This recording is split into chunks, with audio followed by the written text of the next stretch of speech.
कहानी की शुरुआत होती है और हम एक लड़के को देखते हैं जो कि एक किमोनो पहनी हुई लड़की को जाते हुए देख रहा होता है। वो लड़का उसे रोकने की कोशिश करता है, लेकिन तभी उसकी आंखें खुल जाती हैं और उसका हाथ अपने सामने खड़ी हुई एक लड़की के बलून्स पे आ जाता है। वैसे तो बलून्स उसके हैं नहीं, लेकिन फिर भी वो उस पर रख ही देता है। ये देखकर वो लड़की बहुत ज्यादा ही गुस्से में आ जाती है और उस लड़के को मारने लग जाती है। यहाँ पर ये जो लड़का पिट रहा है वही हमारा मेन प्रोटैगनिस्ट काकागी है। काकागी एक नंबर का ठरकी बंदा होता है जो कि अपने दोस्त से इतना पिटने के बाद भी उसकी स्कर्ट के नीचे झांकने की कोशिश करता है। ये देखकर वो बहुत ज्यादा गुस्से में आ जाती है और काकागी को बहुत बुरी तरीके से मारने लगती है। तो काकागी जैसे तैसे करके वहाँ से भागकर स्कूल की छत पर आ जाता है और उसी किमोनो वाली लड़की के बारे में सोचने लगता है और वो कहता है कि आखिर वो लड़की है कौन और वो मुझे ही क्यों दिखती है। तभी वो अपने बैग में से वैसा ही किमोनो निकालता है जैसा कि वो लड़की उसके सपने में पहनती है। असल में ये किमोनो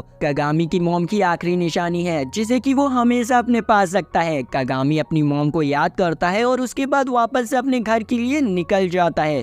तभी वो रास्ते में एक विग को पड़ा हुआ पाता है जिसे देखकर उसे थोड़ा अजीब लगता है, लेकिन वो उसे इग्नोर कर वहां से जाने लगता है। पर तभी वो विग कागामी के पैरों को पकड़ लेती है और उसे जमीन पे गिरा देती है। यहाँ पर कागामी की फटके 64 हो जाती है और वो धीरे धीरे कर विग कागामी को अपने बालों में जकड़ने लगती है। तभी अचानक से विग के ऊपर कोई अटैक कर देता है जिससे कि विग गायब हो जाती है। यहाँ पर कागामी सोच रहा होता है कि आखिर ये मेरे साथ हो क्या रहा है। तभी वो विग वापस से उठती है और कागामी के ऊपर अटैक कर देती है जिससे ही कागामी स्कूल की छत से नीचे गिरने लगता है और सोच रहा होता है कि बस मैं भी खत्म होने वाला हूँ, मम्मी मैं आ रहा हूँ। तभी कागामी को एक लड़की की आवाज सुनाई देती है जो कि उससे बेवकूफ कहती है और अचानक से कागामी के नीचे एक कुशन आ जाता है जो कि उसे बचा लेता है। इसके बाद कागामी के बैग में से उसकी मॉम का किमोनो निकलता है जो कि एक सुंदर सी लड़की में बदल जाता है। उसे देखकर हमारे बंदे के अरमान खड़े होने लग जाते हैं और वो जो स्पिरिट होती है ये चीज देख लेती है और वो गुस्से में आकर कागामी को एक हटबट दे देती है जिससे कि कागामी दूर जाके गिरता है। तभी कागामी के पास एक लड़की आती है जिसे कि उस विग ने अपने वश में कर लिया होता है और वो कागामी को देखते ही उसके ऊपर अटैक करने की कोशिश करती है, लेकिन वो स्पिरिट सही समय पर कागामी को बचा लेती है जिस पर वो विग बहुत ज्यादा गुस्से में आ जाती है और स्पिरिट के ऊपर अटैक करने लग जाती है। लेकिन स्पिरिट उसके हर एक अटैक से बचते जाती है और उल्टा विग के ऊपर एक जोरदार अटैक कर देती है जिससे कि विग जमीन पर गिर जाती है। इस अटैक को खाकर विग की पूरी तरीके से हट जाती है तो वो स्पिरिट के ऊपर अपने बालों से अटैक कर देती है, लेकिन स्पिरिट एक शील्ड बनाकर उनसे बच जाती है। लेकिन वो जो बाल होते हैं वो कागामी के जाके लग जाते हैं और उसके खून निकलने लगता है। ये चीज स्पिरिट देख लेती है जिससे कि उसे बहुत ज्यादा गुस्सा आता है। तो वो अपने किमोनो से पहले तो उस विग को पकड़ लेती है और फिर वो एक ड्रिलिंग मशीन सा बनाती है और उस विग के ऊपर अटैक कर देती है जिससे कि वो विग वहीं पर खत्म हो जाता है और वो जो लड़की होती है वो भी वापस से नॉर्मल हो जाती है। इसके बाद कागामी स्पिरिट से पूछता है कि आखिर ये विग मुझ पे हमला क्यों करना चाहती थी। इस पर स्पिरिट बताती है कि ये जो विग वाला युकाई होते हैं ये लोगों के डिजायर के द्वारा उनके ऊपर काबू करते हैं और फिर धीरे धीरे कर उनकी बॉडी के सारे खून को पी जाते हैं और उन्हें मार देते हैं। ये सुनकर कागामी थोड़ा सा डर जाता है। तभी वहाँ पर कागामी के क्लास टीचर आ जाते हैं और उन्हें देखकर वो स्पिरिट वहाँ से गायब हो जाती है। यहाँ पर कागामी के टीचर उसे इतनी देर तक की स्कूल में रुकने के लिए डांटने लगते हैं। इसके बाद हम देखते हैं कि कागामी वापस से अपने घर आ जाता है जहाँ पर वो बेड पर लेट कर उसी स्पिरिट के बारे में सोच रहा होता है कि आखिर वो थी कौन और वो उसके किमोनो में कर क्या रही थी। वो ये सब सोच ही रहा होता है कि कब उसकी आंख लग जाती है उसे पता ही नहीं चलता है और उसे वापस से सोते समय वैसा ही सपना आता है जिसे देखकर वो डर जाता है और अचानक से उठ जाता है। तभी वो नोटिस करता है कि उसके बगल में कोई सोया हुआ है तो वो चादर हटा के देखता है तो उसमें और कोई नहीं वही स्पिरिट होती है जिसे देखकर कागामी बहुत तेज चिल्ला देता है। उसके चिल्लाने की आवाज सुनकर कागामी की बड़ी बहन उसके कमरे की ओर दौड़ते हुए आती है। इधर कागामी भी जल्दी से स्पिरिट को अपनी चादर में लपेटकर बेड के पीछे फेंक देता है। तभी उसकी बड़ी बहन उसके रूम में आ जाती है और उससे पूछती कि क्या हुआ। तो कागामी बहाना बनाते हुए उनसे कहता है कि उसने बहुत बुरा सपना देख लिया था इसीलिए उसकी चीख निकल गई। ये सुनकर कागामी की बहन तो वहाँ से चली जाती है, लेकिन स्पिरिट गर्ल बहुत ज्यादा ही गुस्से में आ जाती है क्योंकि कागामी ने उसे सोते समय डिस्टर्ब किया था। इसीलिए वो कागामी को अपने किमोनो में लपेटकर गोल गोल घुमाने लगती है। इसके बाद वो स्पिरिट शांत हो जाती है और कागामी से कहती है कि चलो मैं तुम्हें अपने बारे में बताती हूँ। इस पे कागामी उससे कहता है कि मुझे पता है तुम एक सिनेगामी हो और तुम मेरी मॉम की पुरानी किमोनो की स्पिरिट हो। इस पर वो कहते हैं कि हाँ तुम सही हो, मैं एक सिनेगामी हूँ और मेरा नाम है कीरा और तुम मेरे नौकर हो, इसीलिए तुम मुझे लेडी कीरा कहोगे। ये सुनकर कागामी थोड़ा सा हैरान रह जाता है और कहता है कि क्या मैं तुम्हारा नौकर कैसे हुआ। तो वो बताती है कि जब से उसने कागामी को उस विग वाले योकाई से बचाया है तब से कागामी उसका सर्वेंट बन चुका है। ये सुनकर कागामी हैरान रह जाता है और उससे कहता है कि ऐसा नहीं हो सकता, तुम मेरी मोम की किमोनो हो और इस हिसाब से मैं तुम्हारा मास्टर हुआ। इस पर कीरा भड़क जाती है और उसे देखकर हमारे बंदगी फट जाती है, तो मजबूरी में उसे बनना पड़ता है नौकर। तो कीरा उससे कहती है कि चलो मास्टर होने के नाते मैं तुम्हें एक टास्क देती हूँ, जल्दी से मेरे लिए खाने के लिए कुछ लाओ। तो कागामी आधी रात को एक जनरल स्टोर पर जाता है और कीरा के लिए बहुत सारी पुडिंग लाता है, जिसे खाकर उसे बहुत ज्यादा ही अच्छा लगता है। तभी कागामी की बहन उसे डिनर के लिए नीचे बुलाती है। कागामी यहाँ पर डिनर खा ही रहा होता है कि तभी उसे अपने कमरे से बहुत तेज आवाज सुनाई देती है, क्योंकि कीरा जो होती है वो फुल वॉल्यूम में टीवी चला रही होती है। तो उसकी बहन पूछती है कि आखिर तुम्हारे कमरे में क्या हो रहा है। तो वो उन्हें बताता है कि मैंने शायद अपना टीवी खुला छोड़ दिया है, और फिर धीरे धीरे कर वो आवाज़ और बढ़ती जाती है, जिससे कि भैया हमारे बंदे की यहाँ पर फट रही होती है कि कहीं मेरी बहन ऊपर ना पहुँच जाए।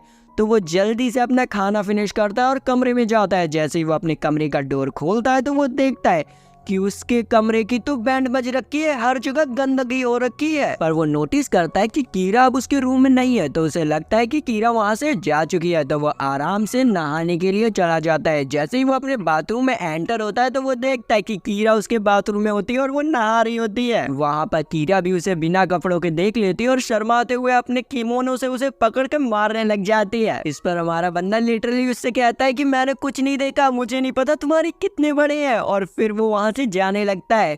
इस पे कीरा उससे कहती है अब आ ही गए हो तो मजे ही ले लो, और फिर बाथरूम में जो होता है वो आप जानते ही हैं। इसके बाद हम देखते हैं कि कीरा और कागामी एक ही बेड पर एक साथ सो रहे होते हैं और यहाँ पर हमारा बंदा बहुत ज्यादा ही नर्वस होता है, क्योंकि उसे लग रहा होता है कि कहीं आधी रात में उससे कुछ गड़बड़ ना हो जाए। लेकिन वो जैसे तैसे कर अपने आप को कंट्रोल करता है और आराम से सो जाता है। फिर हमें अगले दिन की सीन दिखाई जाती है जहाँ पर कीरा सोकर उठ जाती है और वो यहाँ पर कागामी को भी उठाने की कोशिश करते हैं, लेकिन उसके लाख कोशिश करने के बाद भी कागामी उठने का नाम ही नहीं लेता है, जिससे उसे बहुत ज्यादा ही गुस्सा आ जाता है और वो कागामी के फैमिली ट्री को खत्म करने की कोशिश करती है। इसके बाद हम देखते हैं कि कागामी कीरा की वजह से स्कूल में लेट हो जाता है, इसीलिए चिसोतो उसे पनिश कर रही होती है और उससे कहते हैं कि आज तुम लेट हो गए हो, इसीलिए तुम्हें मेरे साथ एक एक्स्ट्रा क्लास लेनी होगी, और उसे घसीटते हुए लाइब्रेरी की ओर ले जाने लगती है। वहाँ पहुंचकर वो दोनों साथ में पढ़ने लगते हैं। कागामी को यूँ पढ़ता हुआ देखकर चिसातो को अपना बचपन याद आ जाता है, जहाँ पर वो दोनों एक साथ कागामी के घर में पढ़ा करते थे। तो चिसातो कागामी से पूछती है कि क्या मैं पुराने दिनों की तरह तुम्हारे घर पर तुम्हें पढ़ाने के लिए आ सकती हूँ। इस पे कागामी पहले तो उसे हाँ बोलने वाला होता है, लेकिन उसे याद आता है कि घर में तो कीरा है, इसीलिए वो उसे मना कर देता है। तभी नेक्स्ट क्लास की बेल बजती है तो चिसातो वहाँ से जाने लगती है, लेकिन लाइब्रेरी का गेट ही नहीं खुलता है। इधर दूसरी तरफ कागामी के पास कीरा आ जाती है। कीरा को यहाँ पर देखकर कागामी की चीख निकल जाती है और उसकी चिल्लाने की आवाज सुनकर चिसोतो वहाँ पर आ जाती है और वो कागामी को देखती है जिसका मुंह पूरी तरीके से सूजा होता है। तो वो उससे पूछती है कि आखिर ये कैसे हो गया, तो वो उससे बहाना बना देता है। तभी चिसोतो उसे बताती है कि लाइब्रेरी का डोर नहीं खुल रहा है। तो कागामी उस डोर को खोलने की कोशिश करता है, लेकिन उससे भी वो डोर नहीं खुलता है। तभी वहाँ पर कीरा आ जाती है और उन लोगों को बताती है कि ये गेट ऐसे नहीं खुलेगा, यहाँ पर किसी योकाई ने कब्जा कर लिया है और उसने सभी आने जाने वाले रास्तों को बंद कर दिया है, और ये वैसा ही योकाई है जैसा कि वो विग वाला योकाई था, इसीलिए हमें जल्द से जल्द उस योकाई को ढूंढ के खत्म करना होगा। ये कहकर कीरा उन लोगों को एक पेंडेंट देती है जिसकी मदद से वो लोग उस योकाई को ढूंढ पाएंगे। तो वो तीनों ही अलग अलग होकर उस लाइब्रेरी में योकाई को ढूंढने लगते हैं। काफी देर ढूंढने के बाद उन्हें कोई भी युकाई नहीं मिलता है। इससे गुस्से में आकर कीरा लाइब्रेरी की डोर को अपनी ड्रिलिंग मशीन से तोड़ने की कोशिश करती है। उसे ऐसा करते हुए देखकर चिसातो की तो आंखें फटी की फटी रह जाती हैं और वो सोचते हैं कि आखिर ये क्या हो रहा है। तभी वहाँ पर एक बहुत बड़ा बुक से बना हुआ मॉन्स्टर आ जाता है जो कि आते के साथ ही साथ उन लोगों के ऊपर अटैक करने लग जाता है, लेकिन कीरा उसके हर एक अटैक को अपनी किमोनो की मदद से ब्लॉक कर देती है और वहाँ से भागने लगती है और वो मॉन्स्टर भी उनका पीछा करने लग जाता है। तभी उनके सामने डेड एंड आ जाता जाता है और वो लोग फंस जाते हैं। इसी चीज का फायदा उठाकर बुक मॉन्स्टर उन लोगों के ऊपर बहुत सारी बुक से अटैक कर देता है, जिससे कि कीरा तो आराम से बच जाती है, लेकिन उनमें से एक बुक चिसातो को लगने वाली होती है। लेकिन तभी बहुत सारी बुक्स आकर चिसातो को बचा लेती हैं। ये देखकर कीरा समझ जाती है कि चिसातो की किसी डिजायर की वजह से ही इस योकाई का जन्म हुआ है, इसीलिए हमें चिसातो की डिजायर को खत्म करना होगा, तभी ये मॉन्स्टर भी खत्म हो पाएगा। तो कीरा कागामी से पूछती है कि क्या चिसातो की कोई इच्छा थी जिसे तुमने पूरा नहीं किया है। इस पे कागामी सोचने लगता है कि आखिर इसकी क्या इच्छा थी। तभी उसे याद आता है कि सुबह उसने कागामी को कागामी के घर आकर पढ़ाने के लिए कहा था, लेकिन कागामी ने कीरा की वजह से उसे मना कर दिया था। तो ये सुनकर कीरा कागामी से कहती है कि जल्दी से चिसातो की इच्छा को पूरा करो, तभी हम इस योकाई को हरा पाएंगे। तो कागामी जल्दी से चिसातो के पास जाता है और उससे कहता है कि ठीक है, तुम मेरे घर पे आ सकती हो मुझे पढ़ाने के लिए। ये सुनते ही वो जो योकाई होता है वो वहाँ से गायब हो जाता है और सब कुछ वापस से ठीक हो जाता है। फिर हमें अगले दिन की सीन दिखाई जाती है, जहाँ पर चिसातो वादे के अनुसार कागामी को उसके घर में पढ़ाने आई होती है। जैसे ही वो कागामी के रूम का डोर खोलती है, वैसे ही वो अपने सामने कागामी और कीरा को एक ही बेड पर एक ही साथ सोते हुए पाती है। ये देखकर चिसातो कागामी को बहुत बुरी तरीके से मारती है। इसके बाद हम देखते हैं कि चिसातो कल के योकाई वाले इंसिडेंट के लिए कीरा से माफी मांग रही होती है, क्योंकि उसे लग रहा था कि वो योकाई उसी की वजह से लाइब्रेरी में आया था। इस पर कीरा उससे कहती है कि इसमें तुम्हारी कोई भी गलती नहीं है। जब मैं उस मॉन्स्टर से फाइट कर रही थी तब मुझे उसके अंदर से बहुत ज्यादा ही डार्क मैजिक महसूस हुआ, और ऐसा मैजिक सिर्फ एक ही इंसान कर सकता है, वो है कोकोरी। तभी सीन शिफ्ट होता है और हमें कागामी के दोस्त शीरो को दिखाया जाता है, जिसके पास बड़े बड़े बलून्स वाली लड़की आती है जिसका नाम कोकोआ होता है, जो कि कोकोरी के लिए काम करती है। कोकोआ शीरो से कागामी के बारे में पूछने लगती है, लेकिन हमारे बंदे की निगाह उसकी बातों की जगह उसके बलून्स पे होती है। तो हमारा भाई बिना अपनी हाइट देखे और उसका साइज देखे उस बंदी को डेट के लिए इनवाइट कर देता है। मतलब असली गीगा चैट यही बंदा है। और सबसे शॉकिंग बात तो ये बंदी मान भी जाती है, मतलब वैलेंटाइन डे के हफ्ते में सबको मिलेगी मुझे छोड़कर। लेकिन रुको रुको, अभी कमेंट में कुछ मत लिखो, देखो तो क्या हो रहा है आगे। यहाँ पर दोनों लोग चले जाते हैं एक सस्ते से सुंदर टिकाऊ रेस्टोरेंट में खाना खाने के लिए। यहाँ पर जो कोकोआ होती है वो उस रेस्टोरेंट का सारा खाना ऑर्डर कर देती है, जिससे कि हमारे बंदे की फट जाती है जेम, और कुछ नहीं फटता है, जेम फट जाती है। और फिर क्या था, खाना खत्म होने के बाद कोकोआ आराम से अपने मिशन पे निकल जाती है बिना अपने बंदे को भाव दिए, और पूरा बिल किसे भरना पड़ता है, शीरो को। इधर दूसरी तरफ हम कागामी को देखते हैं, जो कि स्कूल की तरफ जा रहा होता है, और स्कूल पहुंचते ही शीरो उसे गुस्से में बहुत तेजी से लात मारता है, क्योंकि उसे लग रहा होता है कि कोकोआ को कागामी ने ही भेजा था उसके मजे लेने के लिए। लेकिन कागामी को तो उस लड़की के बारे में कुछ पता ही नहीं होता है। तभी वो देखता है कि उसकी क्लास के सभी स्टूडेंट्स बहुत ज्यादा ही परेशान होते हैं, क्योंकि किसी बंदे ने उनका सारा का सारा लंच खा लिया होता है। ये चीज देखकर वो लोग बहुत ज्यादा ही हैरान होते हैं, क्योंकि कोई नॉर्मल इंसान इतना सारा खाना एक साथ नहीं खा सकता है। तभी वहाँ पर कोकोआ आ जाती है, और हम उसके हाथ में इतना सारा खाना देखकर समझ सकते हैं कि उसी ने इन सभी स्टूडेंट्स का खाना खाया है। कोकोआ आते के साथ ही साथ कागामी को उसके साथ उसके मास्टर के पास चलने को कहती है। तभी कागामी के बैग से कीरा बाहर आ जाती है और उससे कहती है कि मेरा सर्वेंट यहाँ से कहीं नहीं जाएगा। इस पर कोकोआ उससे कहती है कि तुम कौन होती है मुझे रोकने वाली। ये सुनकर कीरा बहुत ज्यादा गुस्से में आ जाती है और कोकोआ के ऊपर अटैक करने वाली होती है, पर पीछे से कागामी उसे रोक लेता है और उससे कहता है कि अगर तुमने स्कूल में अपनी पावर्स का यूज किया तो बहुत ज्यादा ही दिक्कत हो सकती है। तो कीरा रुक जाती है और उससे कहती है कि अगर तुम कागामी को ले जाना ही चाहती हो तो उससे पहले तुम्हें मुझसे 1v1 फाइट करनी होगी। अगर उस फाइट में तुम जीती तो तुम कागामी को ले जा सकती हो, और उसके साथ मैं भी तुम्हारे साथ चलूंगी, और अगर मैं जीती तो तुम मुझे अपने मास्टर के पास ले जाओगी। इस ऑफर को कोकोआ मान जाती है, और फिर हम देखते हैं कि स्कूल की छत पर फाइटिंग का पूरा इंतजाम हो जाता है, और वो दोनों अपनी पोजीशंस ले लेते हैं और फाइट स्टार्ट हो जाती है। शुरू में कोकोआ कीरा के ऊपर भारी पड़ रही होती है, लेकिन हमारी कीरा कम है क्या, वो मौका देखते ही कोकोआ का हाथ पकड़ लेती है और उसे जोर से जमीन पर पटक देती है, जिससे कि कोकोआ हार जाती है और हमारी कीरा जीत जाती है। अभी वहाँ पर पीटी टीचर आ जाते हैं और उन लोगों से पूछते हैं कि आखिर यहाँ पर क्या चल रहा है। तो शीरो ने बताता है कि यहाँ पर दो लड़कियों के बीच एक घमासान युद्ध चल रहा है जिसे हम देख रहे हैं। तो टीचर कहते हैं कहाँ है लड़कियाँ, और हम देखते हैं कि वो चारों के चारों वहाँ से गायब हो चुके होते हैं। तभी सीन शिफ्ट होती है और हम देखते हैं कि कोकोआ वादे के अनुसार कीरा की पूरी टीम को अपनी मास्टर कोकोरी के पास ले जाती है। कोकोरी मंदिर में रहने वाली एक गॉडेस होती है, जो कि एक अजीब सा मास्क पहनकर उनके सामने आती जाती है। कुकुरी कागामी को देखकर बोलती है कि मुझे तुम्हारा इंतजार था। इस पर कीरा उससे कहती है कि आखिर तुम कागामी को क्यों ढूंढ रही थी। इस पर कोकोरी उसे बताती है कि वो कागामी को एक एग्जॉर्सिस्ट बनाना चाहती है, क्योंकि कागामी के पास एक ऐसी एबिलिटी है जिसकी वजह से बहुत सारे योकाई उसकी तरफ अट्रैक्ट होते हैं,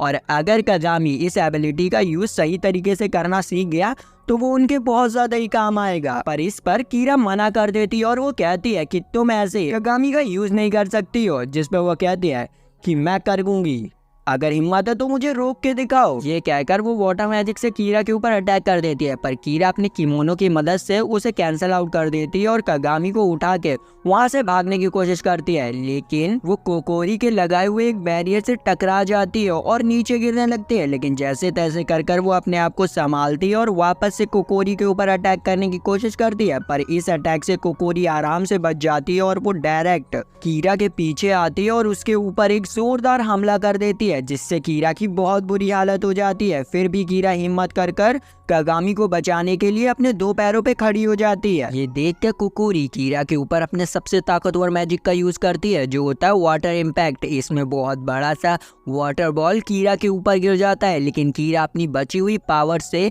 एक शील्ड बना लेती है और कागामी और खुद को बचा लेती है। लेकिन अपनी पावर्स का ज्यादा यूज करने की वजह से वो अपने छोटे फॉर्म में आ जाती है। कुकुरी दूसरी बार भी कीरा के ऊपर वाटर इम्पैक्ट का यूज करती है, लेकिन इस बार कीरा उस अटैक से नहीं बच पाती और कमजोर होने की वजह से वो बेहोश हो जाती है और शील्ड भी टूट जाती है, जिस वजह से वो दोनों ही पानी में डूबने लगते हैं और कागामी बेहोश हो जाता है। जब उसकी आंखें खुलती हैं तो वो अपने आप को एक अलग ही जगह पर पाता है और उसके सामने उसकी मॉम होती हैं, जो कागामी से कहती हैं कि तुम्हें कीरा को बचाना होगा। इस पर कागामी कहता है कि मैं कीरा को नहीं बचा सकता हूँ, मेरे अंदर कोई भी पावर नहीं है, वो मुझे मार देगी। इस पर कागामी की मॉम उससे कहती है कि नहीं, तुम्हारे अंदर पावर्स हैं, तुम्हें बस उन्हें याद करना होगा। कागामी कीरा को उसके असली नाम से बुलाओ। ये कहकर वो गायब हो जाती हैं और इधर कागामी की भी आंखें खुल जाती हैं। हम देखते हैं कि कीरा कागामी को होश में लाने के लिए उसे सीपीआर दे रही होती है। कागामी के होश में आते ही वो लोग वापस से पानी के ऊपर आ जाते हैं और कीरा कुकुरी से लड़ने के लिए वापस से तैयार हो जाती है, लेकिन इस बार कागामी उसे रोक लेता है और कहता है कि नहीं, अब तो हम लोग साथ मिलकर फाइट करेंगे। जिस पे वो कहती है कि तुम उससे फाइट नहीं कर सकते हो, वो तुमसे ज्यादा ताकतवर है। जिसपे कागामी उससे कहता है कि आया सुकुरा, जल्दी से अपने ओबी फॉर्म में आ जाओ। ये सुनते ही कीरा वापस से अपने किमोनो वाले फॉर्म में आ जाती है और उससे कहती है कि अब तो मैं तुम्हारी मदद बिल्कुल नहीं कर सकती हूँ। इस पे वो कहता है कि चिंता मत करो, अब हम दोनों मिलकर फाइट करेंगे उससे और उसे हरा देंगे। कागामी के मुंह से ये सुनकर कुकुरी उससे कहती है कि तुम मुझे कभी नहीं हरा पाओगे, और ये कहकर वो उसके ऊपर वाटर व्हील से अटैक कर देती है। पर कागामी सही समय पर एक शील्ड बनाकर उसके अटैक को दूसरी तरफ रिफ्लेक्ट कर देता है। ये देखकर कुकुरी बहुत ज्यादा हैरान हो जाती है और उससे कहती है कि तुमने तो कीरा की पावर्स को बहुत जल्दी सीख लिया है, लेकिन तुम मेरे अगले हमले से नहीं बच पाओगे। और ये कहते ही वो एक बहुत बड़े वाटर स्नेक को समन कर लेती है। उसे देखते ही कीरा और कागामी की फट के 64 हो जाती है, लेकिन कागामी अपनी फटी हुई को सिलता है और एक शील्ड बना देता है। ये देखकर कीरा उसे बेवकूफ कहती है, क्योंकि शील्ड से उस स्नेक को नहीं हराया जा सकता था। तभी वो स्नेक भी कागामी के ऊपर अटैक कर देता है, पर कागामी के दिमाग में तो कुछ और ही चल रहा होता है। वो स्नेक के पास आते ही अपनी शील्ड को मोड़ देता है, जिससे कि स्नेक के 2 टुकड़े हो जाते हैं। ये देखकर कुकुरी बहुत ज्यादा ही हैरान हो जाती है। तभी कागामी उसके ऊपर अपनी ड्रिलिंग मशीन से अटैक कर देता है, जिससे बचने के लिए कुकुरी एक बर्फ की शील्ड बना देती है, लेकिन हमारा बंदा उस बर्फ की शील्ड को तोड़ देता है। यहाँ पर तो ऐसा लग रहा था कि कुकुरी हार गई है, लेकिन जैसे ही धुआं हटता है वैसे ही हम देखते हैं कि कुकुरी ने कीरा को कागामी से अलग कर दिया होता है और वो कागामी से कहती है कि अगर तुम्हें कीरा को सही सलामत देखना है तो तुम्हें मेरे ऑफर को एक्सेप्ट करना होगा। अब हमारे बंदे के पास कोई चारा नहीं बचता है सिवाय कुकुरी के ऑफर को एक्सेप्ट करके एक एग्जॉसिस्ट बनने के। तो वो एग्जॉसिस्ट बनने के लिए मान जाता है, तो कुकुरी भी कीरा को सही सलामत छोड़ देती है। तभी कुकुरी का मास्क टूट जाता है और वो अपने असली रूप में आ जाती है और हमें पता चलता है कि यार कुकुरी तो एक बच्ची है। उसे देख के कागामी और कीरा दोनों ही बहुत ज्यादा ही हैरान हो जाते हैं और यहाँ पर कीरा तो लिटरली कुकुरी के ऊपर हंसने लगती है और इसका मजाक उड़ाते हुए कहती है कि तुम्हारी पावर इस मास्क से थी ना, अब ये मास्क नहीं है, तो अब तुम्हें मुझसे कौन बचाएगा। और ये कहकर कीरा कुकुरी को हवा में घुमा घुमा कर अपना बदला ले लेती है। फिर कागामी और कीरा दोनों ही अपने घर की ओर निकल जाते हैं, जहाँ पर कागामी कीरा से कहता है कि मैं एक बहुत महान एग्जॉर्सिस्ट बनूंगा और तुम्हारी रक्षा करूंगा। और इसी के साथ ये वीडियो खत्म होता है। अगर आपको इसका पार्ट 2 चाहिए तो लाइक सब्सक्राइब घंटा दबाइए और हमारी फैमिली में जाएं। मिलते हैं नेक्स्ट वीडियो में। Bye bye.